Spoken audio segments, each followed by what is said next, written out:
And we are live. Welcome to episode 19 of Cautiously Optimistic. We are back. It's been a month and a bit, I think, isn't it? I'm here with Soccer Lad. How you keeping? Great, man. It's been too long. Yeah, it's nice to be back. Nice to see your face. Some things never change. LOI is late. Yeah, absolutely. Yeah, it's always the way. Has to be a few minutes. Keep us on your toes. But how are y'all keeping? Hope you're all well. It's been so long and there's so much to catch up on because we just haven't been chatting about anything really for the last month and a half. There's been a lot of reasons why you've kind of taken that little break or whatever you want to call it, but I'll probably get into it in a different video or something like that, but because there's so much to talk about in today's video, just in terms of being back. Just me and Socko. Griff's living up the life in Greece at the moment. No, I'm saying no. There's Wi-Fi in Greece. Like there's Wi. Yeah. There's no excuse. Beach club party got up there. Liam's in North London, isn't he? I think. I don't know why he was there yesterday now, but. I think it's pretty funny if someone goes over to watch their club, spend £100 for a ticket and lose 2-0. So yeah, that's it. You love to see it. Liam's not going to be too happy with Arsenal's result yesterday, but that's just the way it is, I suppose. Chelsea going a great win for Chelsea. Soccer, you actually went up to Belfast for a Super Cup final as well. Some buzz for you. Yeah, that was unbelievable. I'll only talk about it for 30 seconds because I'll be here like a half an hour. If you want to get into the night out after, but yeah, like there was big talk of it being moved to Istanbul because they were going to give it back to Istanbul because they got the Champions League final taken off them, and then they came out and said no, it's confirmed for Belfast. Like the European final in Belfast, like unbelievable, crazy. Yeah, Windsor Park I think holds 18,000 and it was at 70%, so it was just 13,000. So just went up for the night. Was very, very lucky to get a ticket, and we won. Dream come true. Yeah. Penalties. Happy days. Kepa the man. But yeah, it's so good to be back. We just a comment here from Lenny saying Sherbo's didn't do much in Europe. We'll be getting on to that, of course. Probably one of the first things we'll be talking about. But we do really appreciate everyone tuning in. If you can drop a like on the stream, we'd be greatly appreciated. If you can hit the usual target is 50, might not hit that. This first one back, we might have to manage our expectations a little bit, but appreciate everyone tuning in. And if you can subscribe if you haven't done so as well, that would be fantastic, guys. But yeah, just go straight into kind of reflecting on the past month or so. The Irish clubs, of course, have done really, really well in Europe for the most part. It's been a couple of mad weeks, and it's probably been a bad few weeks for us to have missed out on in terms of content. There's plenty of content going about. Soccer, you obviously went to a few of the games and stuff in a row, kind of extra time and stuff, and you saw a lot of it. Started off with Bohemians. So I think if I'm right in saying that was the team you saw the most, I believe. I was very lucky to get to two of the games in the Aviva, but I think we should start off with the Starnan game, the first round, second leg. I think the first leg was 1-1, pretty good result away from home, and then the second leg we were lucky to get to with Liam, Griff, a few lads, and for me personally, it was my first time in the Aviva in maybe 18 months. And when we walked in, like you couldn't get the smile off my face. Like I was like, this is mad. I think there was like 6,000 people there, and it was just so nice to get back to a bit of normality. It's probably been said 100 times. And Bows themselves, Georgia Kelly scored 3-0 win. Brilliant start to their European campaign. What did you think of going back to the Aviva yourself? Yeah, no, it was savage to get back in at a live game of that magnitude as well. It would have been nice to get, like, I think what was the game we were at was 5,000 or 6,000. I think they moved up to 8K eventually. I think 6 at our one, and moved up to 8K eventually. But seeing the 40,000 at Crow Park at the weekend, wasn't it? I think at the time they definitely could have got that to at least 10, 12, and they would have sold it as well, which is a shame from Bow's point of view in terms of that's really good revenue that they've missed out on realistically. And I'm not sure what the highest attended League of Ireland match is ever for a European game, but I say they could have definitely pushed it for a home for a home game. But yeah, in terms of the actual football they played, I think they were really, really good. I think Dawson Devoy has definitely earned himself. He'll be getting a move at the end of this year. I'd imagine Ross Tierney's probably similar. There's a couple of players that really, really stood out. Georgie Kelly, of course, as well. Led to some calls for the Irish squad. It's just probably a little bit premature, I'd say. We will be discussing the Irish squad maybe a little bit later on, and we'll have videos during the week and stuff. But if Georgie Kelly gets into the Irish squad, it kind of probably says much more about us. I know he's a good League of Ireland striker, but it says a lot where we're at the moment. But yeah, it was a fantastic journey for Bohs, the whole campaign. Obviously got knocked out, unfortunately, in the end by Pauk. But then you're playing against the likes of Shinji Kagawa, Nelson Oliveira, El Kadori, these international players worth millions of pounds, and it's always going to be very, very difficult. And they put up a great fight. The second leg, the goals they conceded were definitely avoidable, which is the disappointing side of it. I know Pauk were probably the better side in that second leg, but we're gonna have to discuss Keith Ward's miss, I think, as well, aren't we? Jesus. You will not. I hope he's got over it by now. But yeah. I was watching. I got back from Belfast that afternoon, and I got back just in time for the match. Switched it on, and they were under a lot of pressure the first half. I think they were 2-0 down at half time. If I'm not mistaken, came back much better in the second half. Had one or two kind of half chances, but kind of always had a chance of getting a goal. And of course, there's no away goal, so one goal would have took the extra time. And I think it was 91st minute, ball whipped across the box. I think it was Levingston with a great run. And oh my days, yeah. If you haven't seen it, I say get on YouTube. Yeah. It was very bad. You have to feel bad because like he's such a legend of the club, and there's no doubt in that. And obviously, like it's probably a tough chance. Maybe he didn't expect it to flash across the box, and he's only off the bench as well. Like, so maybe if he started the game, he's a bit sharper or something like that. But at the same time, it's. Sorry, was I unmuted there for a second? Yeah, you're back there now. You will look back on it and see that as an opportunity missed kind of thing, just in terms of. It was such a good chance, but yeah. Going back to the Dudelange game, I think they won 4-0 on aggregate, 3-0 in the Aviva. Georgie Kelly again with 2 goals, and it was the first time, like in probably 2 years, where I proper got like goosebumps at a football match. I think once their second goal went in, you had 8,000 fans going absolutely crazy. I think the weather was roasting as well, and it was such a like carnival atmosphere at the Aviva. And it's pretty rare to be at a match where like 8,000 fans are all like Bohs fans, all there to see Bohs. Like there wasn't a one away fan in the place. And an unbelievable performance. And over the 2 legs versus PAOK, they can definitely have their heads held up high. The beating them 2-1 in the Viva in the first leg, 2 goals from Ali Coote. The second, an absolute screamer. The keeper might have done better, but taking nothing away from Ali Coote. Absolutely fantastic, and that was one of the most incredible games I've ever seen. And just talking to 1 or 2 Bohs fans coming out of the stadium, they were like, that was the greatest night I've ever had at a Bohs game. Famous European night for them. You can look at it. I think Conan Byrne put up a good tweet. You can look at all the numbers. They have Pauk have 9 or 10 internationals, players who've won Euros and Portuguese league titles, and I think they're Premier League titles under Sir Alex. Premier League Turkey, yeah, Kagawa. I think I saw one tweet. Kieran Kelly gets home, takes out his phone, his keys, and Shinji Kagawa. He was a big loss actually in the second leg. I think he had COVID for the second leg and he couldn't play, and that was a huge loss because he's been in immense form for Bohs, and in the European games he really stood out as well actually at the back. So that was a big blow for them. Yeah, you were going through a lot, like the Burts, the Coots, the Tierneys and Kelly in the forward line, but I think in particular like Kelly as well, Buckley, Ward when he comes on sometimes, and James Talbot in goal did a super campaign. Might have done better for the goals they conceded against Parrott, especially the one the Aviva was kind of easily avoidable. But to be Key Ward's miss, to be that close to taking Parrott to extra time, it's a step at Boh's first European journey in I think 8 or 9 years. Like definitely they've taken big steps forward in the last few weeks. No, for sure. Definitely can hold their heads up heads held up high, to be honest. Yeah, and there's a few quid from there out of that, you'd imagine as well. I think it's a good, was it 800k something that they got for their Europe?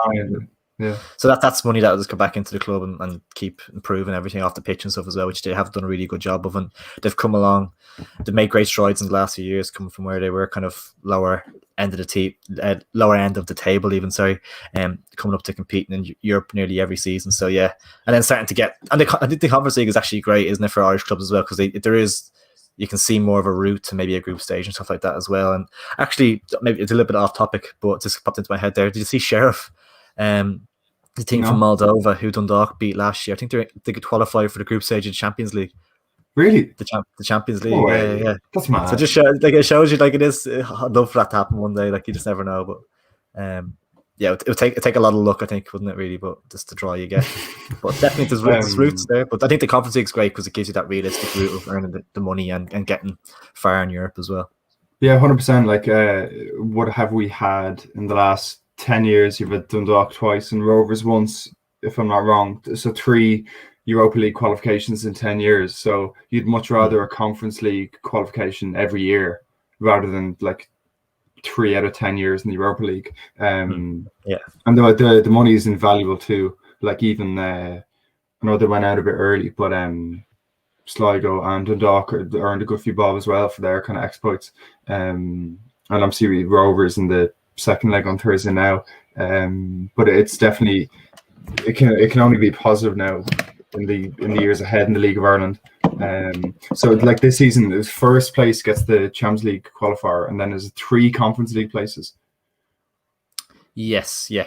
I think no more Europa League, I don't think. Yeah, there's no more Europa League, which is kind of a shame as well. But moving, you kind of mentioned Sligo there. Move on to them. Has to go down as a disappointment for them, to be honest, in terms of how they got on in Europe. Knocked out in the first round by all like a poor enough side, to be honest, by all descriptions, like FH, Hafnar, Jordor. I think they're from the Icelandic League, similar to Stjarnan, who weren't great. They both played in the first leg. They're definitely beatable. I think Sligo Rovers definitely see that as an opportunity lost. Didn't play overly great in either of the games, and definitely. I think Greg Bolger got sent off in the first leg for something silly. Just a big shame for them to crash out in the first round. Yeah, definitely. They'll look back on that, and it's a chance missed. Like the Bows got past Sarjan so easily, and Sligo will be looking at that and say definitely it's a opportunity miss. I suppose on the other hand, like you have to probably just take the positive out of it and say they can fully concentrate on the league now, really put it up to Rovers and Pats. But I suppose we'll come on to league fixtures later. But you would have to have seen them progress further, at least it kind of go as far as Dundalk, like win a game or two, Yeah, no, definitely. Signing Andre Wright recently will be interesting to see him back in the League of Ireland, of course, previously with Bohemians. I think he was in Scotland for the last season. So back at Sligo now, it'd be interesting to see how he gets on. I think that's a good signing for them. Could do well there. Bohemians, probably with Georgie Kelly up front, happy enough to see that one. Probably, I'd say they would have had an opportunity to re-sign him if they really wanted to. But Georgie's been excellent, to be fair. Move on to Dundalk, as you said there. Did a little bit better in the Conference League. Actually, good to say, a lot better than Sligo did, to be fair. It's just weird because Dundalk had such a poor campaign domestically, and they did really, really well in Europe. They knocked out Newtown, Levadia, and then put up a really good fight against Vitesse Arnhem. Patrick McElhenney's goal in the second leg over there was special. Also scored a brace, but wow, unreal. So filthy, absolutely filthy. Yeah, insane. But I was only familiar with Vitesse Arnhem. Mason Mount had a loan spell with them a few years ago, and another Chelsea player did as well. It's half the Chelsea youth academy. Yeah, they have a link with Chelsea, I think. It was Broha. The name escapes me. But yeah, they kind of put up a good fight, but you just fell short at the final hurdle against Vitesse, a second leg away from home. There's a few great tweets, actually. A few Dundalk fans went over, and either they were living there already or went over, and they were refused entry at the stadium. So I think it was just like a few dads and a few sons and stuff. So they went and bought Vitesse shirts and then went back into the stadium with the Vides Arnhem shirts on and got access to search on Twitter if you liked it. But yeah, would have been great to see them kind of progress further as well. But Jesus, like, never mind European football next year. Like, they'll be doing well to kind of stay in the Premier Division next year, especially after this weekend's result. Yeah, Christ, yeah. I think they're ninth at the moment. We'll get on to them in a little bit, but ninth in the league is crazy, isn't it? Yeah. First of all, Shamrock, the only team that's actually left in the competition, Shamrock Rovers. First of all, in the Champions League, they were unlucky against Bratislava. What was the first leg? They lost 2-0, I think, out there, and then they came back and they went 2-0 up. You were at that game, weren't you, in Tala? Yeah, it was my first kind of European game, and like, talk about opportunities missed. They were all over them. I think Greenberg scored an early penalty. I can't remember who scored the second in the second half. Forgive me. And they were all over Bratislava. Bratislava were like shell shocked, rattled, didn't know what to do with them. They were really on the front foot, and Slovan just caught them on the counter, went 2-1 up, and they just parked the bus for the rest of the game. I think Scales went really close with a header with a few minutes to go. But it's so disappointing. I think Slovan, they've qualified for the Europa League a good few years, a good few times recently. So you're looking at Bows that close versus Parrott and Rovers that close versus Slovan. Like, it just goes to show you that like, they're not that. It's not so much a David and Goliath thing anymore. That on their day they can put it up to anyone. I can't stress how close they were to taking it extra time versus Slovan. It would have been amazing. But I have to say, especially any Rovers fans watching, the atmosphere at Tala Stadium that night was superb. I think there might have only been 1,000 or 1,500 there, but it was like them and Bows and a few kind of games we've been to. Like, they're so good with their club. Like, they do their club credit where credit's due, I think. 100%. That goal by Richie Tell, unbelievable strike, wasn't it? It was Richie Tell. Yeah, that was a strong thing. I knew it was a screamer. Picked the ball up and just whacked it into the corner. And so I think they had 2 or 3 weeks off then, because they automatically qualified for the playoff. If I'm not wrong. Third round, lost third round. Yeah, you're right. Lost 4-2 to Talon last Thursday. I was talking to Adam there a while ago about it, and he said it was the worst defensive performance he's seen from a Rover side in years. Like, some of the goals they conceded, I think Joey Byrne, he said, kind of showed his age. Lopez was a bit rattled, which, like, you would not associate that with Pico Lopez at all. Yeah, no, definitely not. So disappointed. Like, Scales getting that super goal. I don't know if you saw it. It was a looping header at the back post, but he didn't mean it at all. Looped over the keeper's head. And that stage, 3-2, 5 minutes to go. Good result. Get out of there with that result. And they conceded 30 seconds later. Mountain climb. Disappointing. Yeah. So the second leg's on Thursday now. No, it's incredibly disappointing to get that goal to make a 3-2, decent result to bring back, fairly good result to bring back to Tala. Not even a minute later. It's such a harder game for them now. There's such an uphill task. They can still definitely pull it off, especially looking at that Bratislava game. And it's against probably slightly weaker opposition. They're definitely capable of pulling off with a good performance, but it is definitely a mountain to climb. Yeah, 100%. Like, that's the best way of looking at it. Look at the Slovan game. They're 2 goals down now. They're 2 goals down to Bratislava. And as Adam said, you get an early goal and you're right back in it. For sure. Obviously, no away goals now. But such a killer conceding that 4th goal. So they've it all to do on Thursday, and then of course Bows in the cup 3 days later on the Sunday. Yeah, be class. Isn't it mad that I think usually before, if you lost the first Champions League game, you went into the Europa League, but that didn't happen this year. I don't know why. Do you know why that is? I don't know what it is, to be honest. Yeah, it's weird. It's weird. Yeah, it's a weird one. You think you'd drop down one competition. Yeah. I'm not sure, but at the same time, would you rather drop down to the Conference League where you have a better chance of progressing? But then I think if you lost in the upper league, then you're going into the Conference League after that, then maybe or something. I thought that's how I thought it would probably work. But I usually think like you should only get, like in my opinion, like one chance to like lose and then go in. Yeah, if you lose twice and then go into the third round of the Conference League, I'm not a big fan of that. But it is a kind of weird one. Yeah, because we've no teams playing the Europa League at all then this year at all, like none did at all, so that's kind of strange. But just in terms of kind of one thing that kind of made headlines, and not really headlines but more on Twitter and stuff was talked about, was the lack of TV coverage in the European games and just in the League of Ireland in general. I think you were saying to me earlier on, talking about the last RTE game was May 7th. I think Virgin are shown both legs of this playoff Shamrock Rovers game, but really has been poor in terms of the coverage that the League of Ireland has got recently. Yeah, like Bohs, you had 6 European games there. You had Dundalk with 4, Sligo with 2, and Rovers with 2 against Bratislava.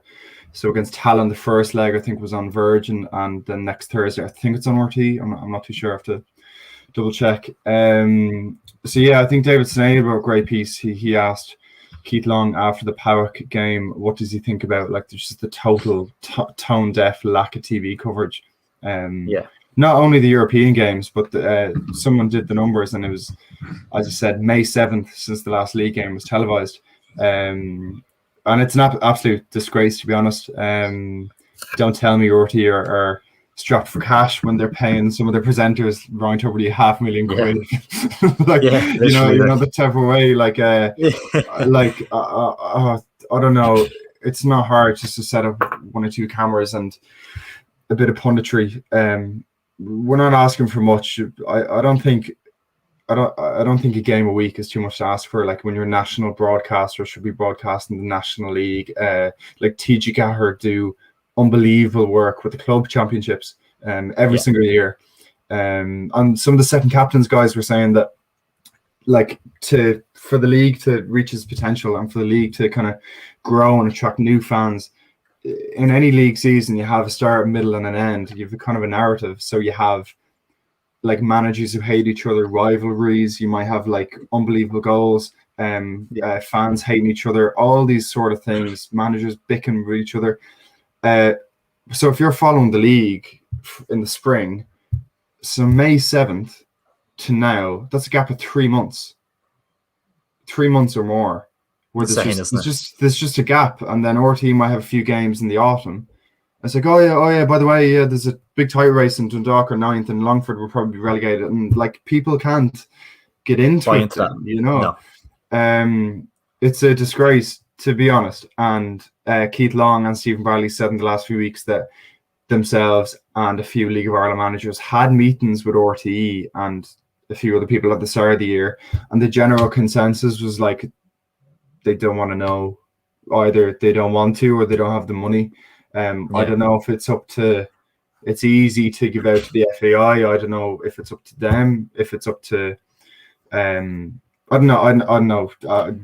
Probably just RTE in my book, or for someone else to come in like Virgin. Or there's so much potential, but to be honest, I was sitting there at the Parrott game, one of Bohs' most historic European nights, 8,000 fans, grown men crying, like never seen anything like it. And I just said, what a fucking pity it's not on RT. No, absolutely, yeah. Such a pity. So that's my 2 cents in it, I think. No, 100%. Yeah, even creating that narrative throughout the season keeps people engaged and attracts more fans to the league then. And people just even watching it casually on the Friday nights and stuff like that they might think the next week, we'll go to the game or something like that and give it a chance. So yeah, it's all about trying to create a narrative for the league and having it on the national broadcast or whatever. And it's just so poor. Like I've just seen 3 months between games. It's just like, yeah, as you're saying, like Dundalk are somehow 9th and Longford are gone, and there's very little jeopardy now at this stage, so no one's going to really buy into it at all. So yeah, it's just not good enough, and the league's not going to grow without it, really, to be honest. I don't think it's too much to ask for that your national broadcaster. I think it should be their duty to. We're not asking for match of the day. Just a game a week or something, and Soccer Republic being taken away is just adds to that. Like it's bullshit. Like to be honest. 100%. We will move on to the League of Ireland action from the weekend, which only feels kind of hard to discuss, actually, Zocco, given the incredibly difficult week that it has been off the pitch for the League of Ireland community. Really, we have to start off this segment by kind of paying our respects following the passings of David Conroy, Roy Butler, and Samantha Willis. Roy Butler was only 23 years old, shocking. He used to be part of the Waterford Youth Academy setup, was a massive fan of Waterford, travelled home and away. He sadly passed away. David Conroy passed away as well. He did a lot of work with Drogheda Football Club and within the community. His son Alex actually runs the Instagram page Drogs Blog. You probably mostly might know that. He's actually appeared on our channel before as well. Lovely lad. And yes, such sad news. And then Samantha Willis as well is the daughter of Lawrence Moore, who's the public relations officer of Derry City. And we've had a lot of interactions with Lawrence in the past, and honestly, he's one of the nicest people you'll ever meet and can deal with in the League of Ireland, to be honest. Such a lovely man, incredibly generous with his time, would always help you out. So yeah, really tough week in the League of Ireland. Our thoughts and condolences go out to all the friends and families of Roy Butler, David Conroy, and Samantha Willis. There has been some GoFundMe set up to help the families of David Conroy and Samantha Willis. We will leave links to them in the description down below. They are in the description at the moment, guys. So if you have a spare few quid or something like that, do throw them towards the GoFundMe just to help out the families, because it's really sad news. And of course, obviously, Drogheda did travel to Oriel Park to play local rivals Dundalk. I think it was Friday night, and the game was obviously completely overshadowed by the events of the week. And results in football kind of goes out the window a little bit, doesn't it? Because it kind of just everything gets kind of put into perspective after stuff like that, doesn't it? Really, Soccer? Yeah, 100%. Well said. I'd echo everything you said there, to be honest, and like all our thoughts are with those families at the moment. There was a lovely, like, sometimes you're reminded that like it's just a game, and you're reminded of what really matters. David Conroy's son Alex was brought onto the field along with his family after their, I think it was 2-1 win at Dundalk. There's beautiful scenes there. Their family is, by all accounts, like steeped in the club. David was an under-14 coach. In and out of the club every single week. And yeah, what a tribute to him. 2-1 win, and no doubt the club will do their best to support the family. For sure. And I think as well it shows every single person we've met along this way doing the channel the last however long has been lovely, like absolutely lovely to us. And I think that's a credit to the league in general, that so many clubs are just like communities, and they know people on a first name basis, and they see people week in, week out. So yeah, I've no doubt that Drogheda will do everything they can to support the family, and yeah, well said, I think. No, definitely. Yeah, it was emotional seeing the picture of Gary Deegan with Alex at the end of the game. I shared on the Drogheda United social media page and stuff like that. And yeah, just in terms of the footballing side of it, obviously for Drogheda, it was a fantastic win for them to go there and pick up all 3 points, because Drogheda have been in kind of poor form lately as well. That win leaves them in 6th place, whereas in terms of for Dundalk, it's an awful result. As you mentioned earlier on, that they now find themselves in 9th place, which sounds crazy to say. Imagine saying at the start of the season, way after the halfway point of the campaign, Dundalk will be in 9th. You wouldn't have believed it. Like, no matter how bad things are off the pitch, the team that they have there, it's incredible, isn't it? Really. Yeah, and like that Wageville as well. There's been a lot of fan discontent, like since the start of the season, to be honest. And I know Vinnie Pert's back there now, but there's still a lot of fans very, very unhappy, and mainly towards the owners and the way the club's being run and the lack of investment in the club. And the lack of statements from the owners have been pretty much silent by all accounts. Yes, 7 wins, 6 draws, 10 losses. Waterford doing, like, if you were going to bet on it, I think Waterford have been doing so well under their new manager. Like Finn Harps always going out result. I don't know. It's not too far of a stretch to say you can see Dundalk finishing up their 9th, given their form. Yeah, I think they have a game or two in hand, but they're definitely going to be right down in the mix. in terms of the form they're in and stuff as well, as you said. Like, and even in terms of like a couple of their players have already kind of have an eye on the exit door as well. They're not going to be in the right frame of mind for a relegation battle if they're not going to be playing there next season. They won't have too much at stake really in terms of their future, their career. So yeah, it's a real mess there, and a lot needs to happen. I think a lot of people, kind of fans and stuff, are on Twitter saying like they want the fans to kind of be more involved in the decision making at the club. I think there's stuff like that, isn't there, and stuff. So and to be more kind of kept in the loop of what's going on, because it seems like the whole thing is just an absolute mess. It's run like a circus, as the fans do say. So yeah, Dundalk, really poor result for them. And as we mentioned there, Waterford look like they're going to finish outside of those bottom two. It didn't seem like that was going to be possible under Kevin Sheedy at the start of the season. They were really, really poor, and the side they had didn't look too inspiring, but a change of ownership, a change of manager has really lifted them. They've kind of continued their growth under Mark Bircham. 4-1 win over Longford. It did seem like previously Longford's only hope of getting out of 10th place was Waterford was going to be one or the other, kind of finishing in that last spot. But now Longford 17 points behind Waterford. They're 16 behind Dundalk. Who Dundalk also have 2 games in hand as well. So Dara Doyle's side, there was always going to be a tough season for Dara Doyle's bit but they've been a bit unlucky at times with some results as well, not going their way. But it looks like they're definitely set for the drop, no doubt about it now, which is a shame. Yeah, I think I've seen on Twitter, especially after the Waterford result, there's been limited like chat about his job. I think his job, by all accounts, is safe for the moment. Like, yeah, you'd imagine so. If you were going to have a man to bring them straight back up, like finish top of the first division next year, it'd be him, I think. Like, it was always going to be a big ask. They, as you said, they've been very unlucky. I think they I don't know how, lost count of how many last minute goals they've conceded this season on like single goal results. But yeah, at the start of the season, you were going to say, if they were going to have any hope, they'd have to be beating the like Drogheda just recently promoted, your Waterfords, your Finn Harps, and that just hasn't happened for them so far this season. But what a turnaround for Waterford. Like, I think it was March or April, I saw them lose to Pats, and they were shambles of a team, giving out to each other on the pitch. Managers getting sent off. I think that turned out to be Kevin Sheedy's second last game. But what a turnaround. So by all accounts, the way things are going, John Martin firing there as well. Keane Kavanagh with 2 as well. Actually, if you go on Twitter and see Waterford's, I think it was John Martin's penno just after the second half. It was like the strangest. The keeper saved it, and it like spun on the line. Really? I don't know how he didn't get it out, and then he just followed with the tap in.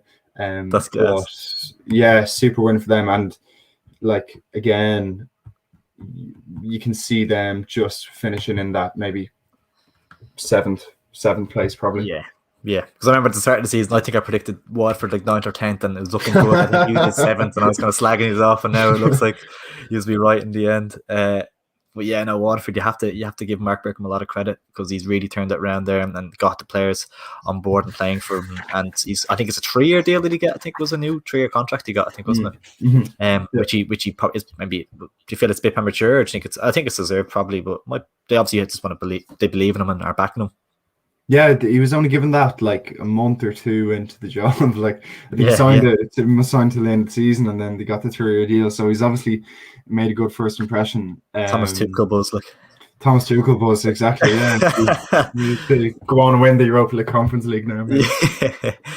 Yeah. No. Then in terms of, I think both of us, because I saw a good few Longford fans on Twitter, and they all believe in Dardo and say stick with him. And there doesn't seem to be many people calling for his head. We both agree that he's such a young manager. I think it's only his 2nd or 3rd year in terms of a full season as manager as well. He's a really good young coach, and I think Longford would be mad not to stick with him. I think both of us would agree with that. Yeah, 100%. Like, you're not gonna. He knows the players so well, and he's been there a good while. And if you're gonna have anyone to bring them up next season, and maybe they just should have. I think it was the first time in the Premier Division in years, so maybe they just need a season to kind of find their feet. Probably be relegated now, and you could definitely see them bounce straight back up, just like Shells did. are doing this season. I think Shell's team is an awfully lot stronger this season than Longford's is this season. Like Longford's team, I don't want to sound horrible, but I think 90% of the players are first division players. Like I don't think many of them are cut out for at this level. Not yet anyway, because it is quite a young squad as well. So yeah, it just lacks a lot of Premier Division experience. In the side, and it was always kind of the writing was on the wall from the start, because the League of Ireland is really competitive this year. There's very few weak sides, so it was always going to be very, very tough and a tough season, and it was always going to take a lot for them to stay up. And they have been unlucky, as we said, at times, but yeah, they're cut well adrift now, and they will be in the first division next season, no doubt about it. The upset of the weekend was up in Donegal. Finn Harps beat St. Pat's by 3-1. Huge dent in St. Pat's title hopes, really, to be honest. That win leaves Harps in 7th, and Pats remain 3 points off the leader, Shamrock Rovers, despite having played 2 extra games. That would have kind of brought them level on points, put a little bit more pressure on Shamrock Rovers, who obviously have kind of an eye on the Conference League, have an eye on the cup game at Bows, so they could have dropped points maybe in their next league game, something like that. Would have just put the pressure on a bit more, so it was a disappointing one for Pats to lose that one. Yeah, 100%. Like, for a title race to be putting it up to Rovers and Sligo, these are the type of games that like you just have to win, and there's no doubt about it. And Finn Harps had them on the ropes for pretty much the whole game. Like Olabi with a brilliant hat trick. I think it was his second as well. He cut inside the right wing, super finish. And I think his third, like, kind of looked offside. The whole, I don't know if you saw it, the whole Pat's back line just stopped and put up their hand. He's off, and like he just like didn't follow him, like, and then he just tapped it in. But like super like Finn Harps every now and then just picking up these exceptional results. Ollie Horgan is doing wonders up there this season, and especially at the start of the season we would have said we would have had them in the 10th, 9th bracket, but now they're only I think 4 points off 5th place. Like, wow, yeah, it's very tight. The whole league is quite tight, like, for the most part. Yeah, exactly. Jeez, people would know if they showed a fucking game, you know. But yeah, Olabi with the hat trick. Chris Forrester equalised in the first half, made it 1-1. But yeah, really gutting for St. Pat's. These are the type of games they need to be winning if they've any hope at putting it up to Rovers. Definitely. Is that their title race over? I think it's a little bit too early to say. I think they still have to meet each other once, or no, twice if I'm not wrong. I think probably twice. But yeah, like, really disappointing for them, you know. Yeah, no, definitely. If they had won that, as we said, level on points, and it puts that little bit of pressure on their next few games, Rovers, especially when they have a lot going on outside of the league at the moment as well, where Pats can kind of have that one focus. But yeah, in terms of the race for Europe, it is really heating up.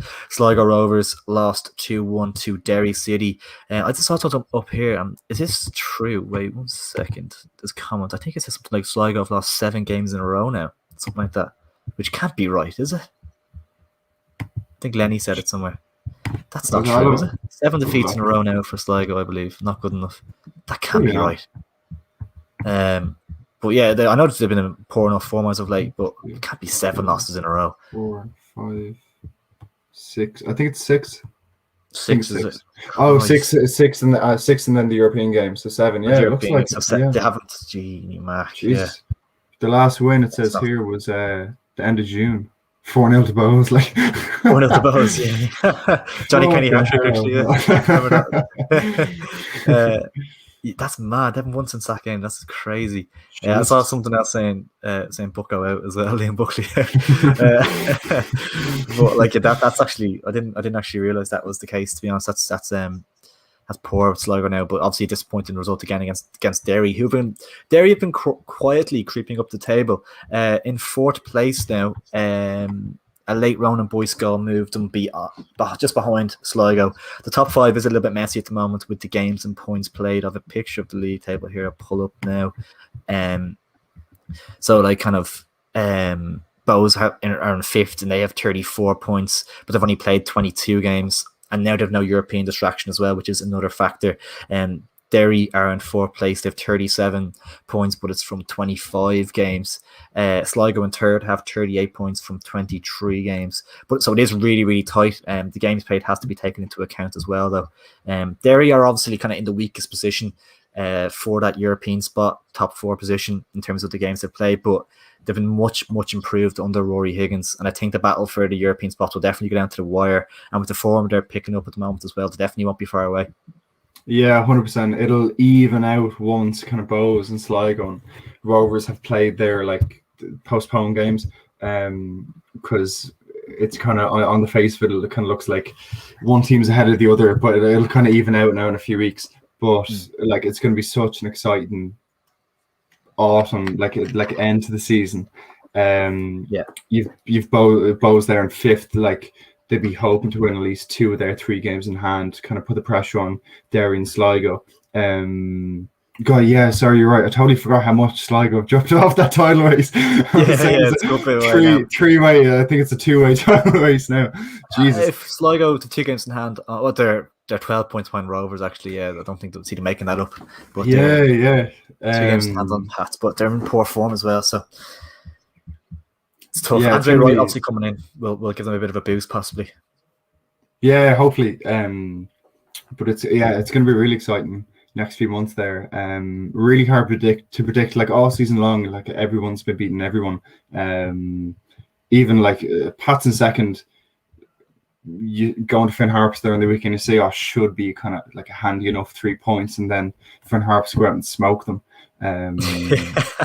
Like it's pretty hard to predict at the moment.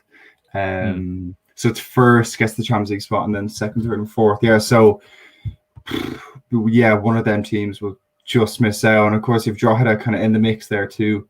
It's going to be super, super exciting. Yeah, no, for sure. Drogheda on 33 from 25, so maybe there's a couple of results. You never know. There's still a long way to go. What is it? More than about 11 games. 36, isn't it? Yeah, about 11 games for most of the teams. So yeah, it's a long way to go yet, and there'll be plenty more shocks and bumps along the way for a lot of sides. But yeah, the race for the top 4 definitely heating up, and it's one to definitely keep an eye on. That's the narrative that could have been built from if we were watching it on TV and stuff. But yeah, definitely it is an interesting race for the top 4. Just in terms of then looking towards next week, I believe we're going to talk about the international break coming up. Not long now until we start off our campaign again with what should be a handy enough 3 points as we travel to Portugal next Wednesday. We then face Azerbaijan and Serbia at home in what's more or less a make or break week for our World Cup ambitions. How are you feeling ahead of it? Cautiously optimistic. Oh God, I think I don't know. Yeah, like our World Cup ambitions are pretty much non-existent. But like you're looking at getting a draw against Portugal and then winning both games. Whereas last March we lost to Serbia and Luxembourg. So I think I wouldn't be going into it with too much. Like it is make or break. Like you want to put a good account of yourselves and at least come 4th, if not 3rd in the group, especially for the coefficients and the seedings for future tournaments. But for personally, I'm just looking for like much improved performances. The performances we saw versus Andorra and then against Hungary, we were class against Hungary. Like we drew 1-1. And then they went. 0-0. Yeah, and then they went out and they drew versus Portugal, didn't they? They drew with France, and did they draw with Germany as well? I think they're beating Germany as well late on. At one stage, looked like they're actually going to get through the group. Yeah. So I'm just looking for just decent performances, like not to get hockey versus Portugal. And then looking for the likes of kind of Bazunu and goals, then O'Shea at centre pack, your Cullens, your Malumbies, your Knights, kind of getting good game time, and then hopefully your Parrots and your Idas, kind of nicking a goal or two, because Jesus Christ, last March was just depressing. But yeah, that should be exciting. Hang on, I'll have a look here. I'd say it's definitely this week, you'd imagine. I saw it on saw it on the interweb. It's a three games in a week. I think it's Portugal away first, and then it's I'll have it here. It is a September the 4th, Azerbaijan at home, and then 3 days later, Serbia at home. The squad. If we somehow picked up 7 points, that keeps the dream alive. Would you say? If we did. Don't give me hopes up. Because I think the loss against Luxembourg, listen, it fucks us so badly. Like the loss, like it's just like we had to beat Luxembourg twice and Azerbaijan twice. Like we had to do it, like to have any chance of second place, and we didn't. So we're gonna have to take something off Portugal. Yeah, if there's a 5% chance you need 7 points from them 2 games, like I don't know.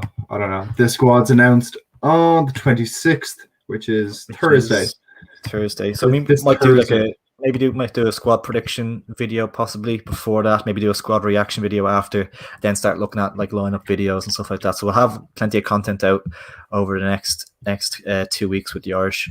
I don't think there's a League of Ireland games this weekend. Actually, there's none on this weekend. I think there's the cup. Yeah. So there's no league games on this weekend. Is it Sunday that the Bows Rovers game is it? Yeah, I think Sunday 4. And then hopefully, like there's been talk of what's his name, Michael at Dundalk, Mike Duffy at Dundalk, and surely not. Like, no, it's just like possible. Like, surely it's 9th in the league. Like, how is he getting in the Ireland squad? Vinny expects Michael Duffy to be named in the squad. Like, He played well against Vitesse Arnhem, but in the league he's been bang average. Like, I haven't watched too much Dundalk now. That you probably watch more than me. But then just looking at, I don't know, has Mandrew done enough to kind of keep his squad place? There was small rumours Kelly, Scales even on his way to Celtic. May there be 1 or 2 surprises, possibly. I don't think Jack Byrne will be one of them though. No, just actually. We'll chat about a few of the players who we could see in the squad. The first one, I don't think we will see Jack Byrne in the squad, to be honest. It looks like his time at Apoel Nicosia is coming to an end. According to Dan McDonnell, I know he doesn't really like his name being mentioned on this, but I'll say it anyway. Jack Byrne could be on his way out of Apoel Nicosia this week. Apparently it's a short-term relocation to the UK and an MLS move to Charlotte. I think it's like a new MLS team in 2022 is a possible scenario, but this could go right to the end of the transfer window. And you got asked, is there any possibility in him returning to Rovers? He said that could only have happened if he was a free agent before the Irish transfer window closed. It might have actually been a good stopgap, but the window has passed, sadly, and he needed to have been a free agent on July 31st to join an LOI club now, which is a shame for Shamrock Rovers. It would have been a nice signing to get. But obviously I think Richie Taylor then, but they might not be able to afford it realistically if they're staying within budget. But yeah, going back to the UK and then over to America is possibly the plan for Jack Byrne. What do you think of his chances of getting into the Ireland squad? I don't think he'll be anywhere near, to be honest. There's more chance of me getting called up than Jack Byrne, to be honest. I think his time at Apoel is, to put it lightly, not been the best. If you want to. Yeah. Mick McCarthy got sacked like a week. Was it a week or like a week after he got signed or something? Very, very unlucky. And then there's a few tweets saying I think Mick McCarthy owes him a call up to Cardiff. But pretty disappointing. There was high hopes for him going away. It looked like a savage move at the time. No one could have really predicted McCarthy getting sacked. So it's kind of up to Jack now to, for want of a better word, like make a name for himself again, like find his form. If that's in America, so be it. But I can't see him being in Stephen Kenny's plans for the near future. No, not at all. And I think it's a case with him of going to probably League One, I'd say. I'm not sure if he gets a championship move at this stage. So it is a shame. It is a shame for him that it didn't really work out. Obviously, the Mick McCarthy thing was a disaster.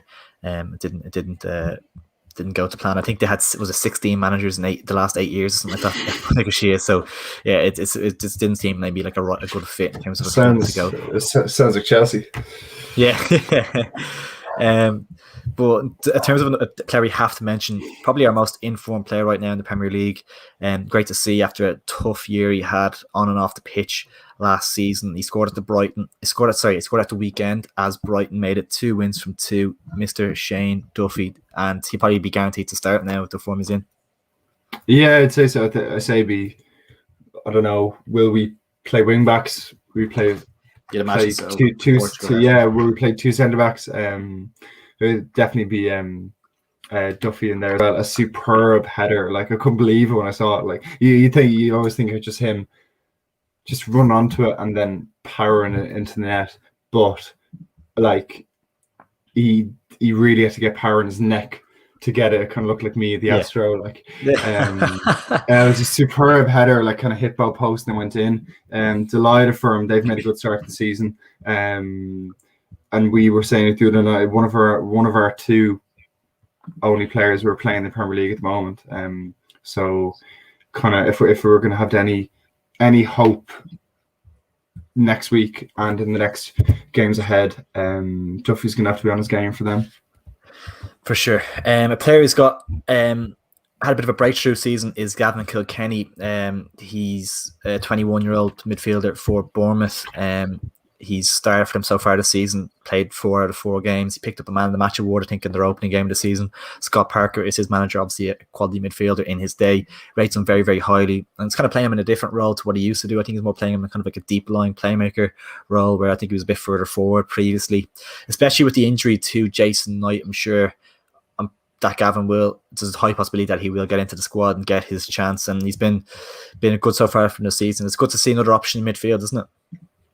Yeah, 100%. Like, if Kilkenny comes in, some fans might be hoping that that's the end of like your Brady's or your Hendricks, even McCarthy, maybe, to be honest. So yeah, it'd be nice to see him get a call up on Thursday.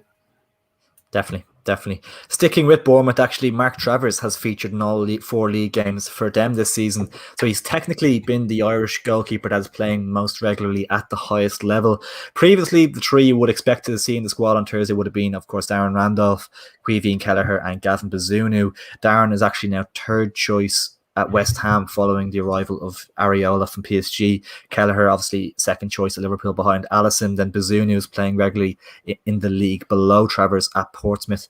Does it make it kind of a tricky conundrum for Kenny in terms of he might have had his 3 set, but then the player that's actually playing most regularly at the highest level is the one that maybe is the 4th choice? Yeah, it does, really, to be honest. I've always been of the opinion that you pick your players on form. So then going by that, if Travers has played at a higher level for like more games as well, and there's still another league games this weekend before the international break. Going off that, you'd say probably pick Travers, but like, in my mind, seeing the difference between Travers and Bazunu last March, and the fact that he stuck with Bazunu versus Qatar and versus Hungary, if I'm not mistaken. And who else do we play? Andorra. I think I have a funny feeling he'll go with Bazunu, to be honest, just because he was so impressive, so calm, so assured in the ball. Like, you would not know he's the age he is now. He's been doing very well at Portsmouth. Just something I kind of found earlier. It's only the 2nd time in 33 years that Portsmouth have won their first 3 league games. And Bazunu has played in all 3 of them. So be tough going on Travers, but my opinion is he'll go with Bazunu. Yeah, and I think Randolph and Keller probably are the 1st and 2nd choice. Actually, there's been talk that Bazunu keeps the shirt after his last performances, so it's actually, you can make a case for the 4 keepers nearly starting, and you can make a case for it's really tough, to be honest. Like, this, it's probably maybe a nice headache to have in a way. It's probably obviously better to have 4 good goalkeepers than not having any to pick from at all. So yeah, it's a difficult one for Kenny to see, and it'd be interesting to see what he does. I think Travers obviously didn't impress too much when he got his chance at Ireland, in that game against Serbia. You kind of feel bad for him because it was a tough game to come into. So maybe he's obviously, it's good to see him get some club action in, and hopefully he can get an Irish jersey on again at some stage and kind of maybe prove himself a little bit, because you do feel bad for someone on their debut and it kind of doesn't go to plan and stuff, and really kind of hit your confidence as well as a goalkeeper, especially. Yeah, 100%. But I don't know, if you're a professional footballer and it's a World Cup qualifier, like it's sink or swim stuff. Yeah. And Bazunu, I think, is 2 years younger than Travers, if I'm not wrong, and looked 10 years older by his performance. So I think the Serbia game just got to Travers. I think that chip was something else as well. And yeah, he might name. I think he has before. You could see him naming the 4 keepers in the squad, and then you have whittling 2 it down. Yeah, not whittling down, but then you have 2 on the bench, and whether it's Travers or Kelleher or Randolph, who aren't in the matchday squad but still traveling with the squad, like for the training camp, to have all them 4 keepers there, I think you'd be mad to just restrict that to 3. Yeah, fair. And as well, I think Randolph is so great for the dressing room. He's the experience too. Yeah, you have to bring him. I think you have to bring him for the experience, 100%. Even if he doesn't start necessarily, you have to bring him for that bit of experience. I think it is crucial. And he seems like a good egg as well for the lads and stuff as well, which is good. Then kind of what we were planning on discussing as well. I can see a lot of comments coming in about Liam Scales, and we were planning on discussing him before the video as well. Is he an outside shout for the squad, or would he even be described as an outside shout anymore, because he has been so good for Shamrock Rovers in Europe and in domestically as well. Enda Stevens, of course, is ruled out through injury at left back. Of course, Scales has been linked with a move to Celtic. And there's also a couple of rumours from Premier League clubs looking at him as well, with a possible figure touted around 600k. But that could possibly rise if there's interest. Could become a bit of a bidding war, maybe rise to maybe the milli mark. Really good transfer for Rovers if they can get around that 600k price. It'd be a good sale, considering they got him from UCD, I think 2 years ago, obviously for free or whatever. So it's a good, they kind of bought him in, developed him, and that's kind of what you want to do at League of Ireland level, is get that kind of figures, because so many times you see players leaving for nothing at the end of a contract, like kind of at Liam Scales' level. I think it'd be a record transfer sale as well for a League of Ireland club. But in terms of his chances, because I think it's Roy O'Donovan before to Sunderland for 500k was the previous record. But Scales for me is definitely in with a shout, and I wouldn't be surprised to see him in there on Thursday. Yeah, hopefully I'll be delighted for him. I think he was the first player I ever interviewed. I think back in like March, and he was lovely to talk to. So yeah, it'd be great. He's been every Rovers game I've watched this season. He's been instrumental. Like he's been on the ball so much, and when he gets on the ball, he just always makes something happen. I think he's only like our age, but he kind of plays like he's kind of 29, 30 sometimes. He's popped up this season with a few bit of a goal threat. Yeah, I think he scored last minute header versus was Longford. Yes, I think it was. Yeah. Last minute winner, and then obviously the goal last Thursday night, if he meant it or not. But yeah, it'd be great to. Remember his goal in the President's Cup game against Dundalk? The February, class goal. So yeah, he'd be a super option to have at he can cover a few positions as well, maybe left wing back, left centre back. He can play in there as well. So I think, can he be mad not to consider it anyway, for sure? And I'm sure he is considering it 100%. Yeah, obviously, with Stevens missing out now in this international window, you've Ryan Manning doing really well at Swansea too. So they're 2 really good options there. I think Ryan Manning got a man of the match last week as well. They played Sheffield. So 2 super left back options to have, and obviously another kind of boost for the League of Ireland. So yeah, fingers crossed. I think it's not a outside shout. I think it's I can see him picking him, to be honest. Good chance of it. Yeah. Moving on to someone that we definitely expect to be in the squad, whether he starts or not is another thing. Troy Parrott, he's of course started for Ireland in the previous international break. He scored twice against Andorra and was kind of the one who grabbed the game by the scruff of the neck when we needed someone to kind of step up and do. As bad as it sounds, like no one else was doing anything, and it was a moment of brilliance. If you want to say that, obviously against a poor side, but he started the season brightly on loan at MK Dons. He scored 2 goals in their opening few games. He'll certainly be in the squad, as I said, but is he pushing for a start for you, do you think? possibly, like, I think he's at a much better start to the season than Ida, I think, by all accounts. Obviously depends if we play kind of two strikers or one. I'd say he'll definitely get minutes, but is he our top, like, first choice striker at the moment? Probably. Him and Ida. I can't really think of anyone else, to be honest. Yeah, you can play maybe a Callum Robinson up there, kind of more of a winger maybe, and I'm trying to think. Yeah, it's pretty dire. I've always liked Robinson on the right and kind of Ida or Parrott in the middle. But yeah, 2 goals and 2 seems to really, after kind of 1 or 2 disappointing loan spells, seems to really enjoying his time at MK Dons. So yeah, hopefully he can kick on now this season. Definitely, and I'd be amiss not to mention James McLean, of course, after re-signing for Wigan. He's after scoring on his debut as well. Tell us. Unbelievable! I'm delighted. I couldn't believe he made the step down, obviously, from the Championship to League One, but he'd be one of the best players in League One, you'd imagine, straight away. Quality player, never lets the country down. I think it's 80 caps now, so I presume that experience will be essential in the squad. And is he someone that maybe Liam Scales might miss out because he's planning James McLean in that, like, do you remember he's included as a defender last time, like at that left back role? Maybe that's why Scales missed out. He might go for McLean and Manning just to keep that bit of experience for these games. I do think he should probably go with McLean and Scales, maybe, because I think Scales can go in at centre half as well. But yeah, McLean, I think, will definitely be in the squad just in terms of the dressing room. He's brilliant. And yeah, it's fantastic to see him back at my club, Wigan, as well. Obviously played there 2014 and got the Player of the Year award. So to see him return to the club was fantastic. And he seems, it's probably the one fan base in England where he's actually like loved and kind of gets the respect he deserves, I suppose. And yeah, it's fantastic to see him back and scoring on his debut as well. It was a lovely moment to see. Brilliant goal. Brilliant goal. Finish. Yeah. Brilliant Absolutely. run. Yeah, no, for sure. And he rounded the keeper.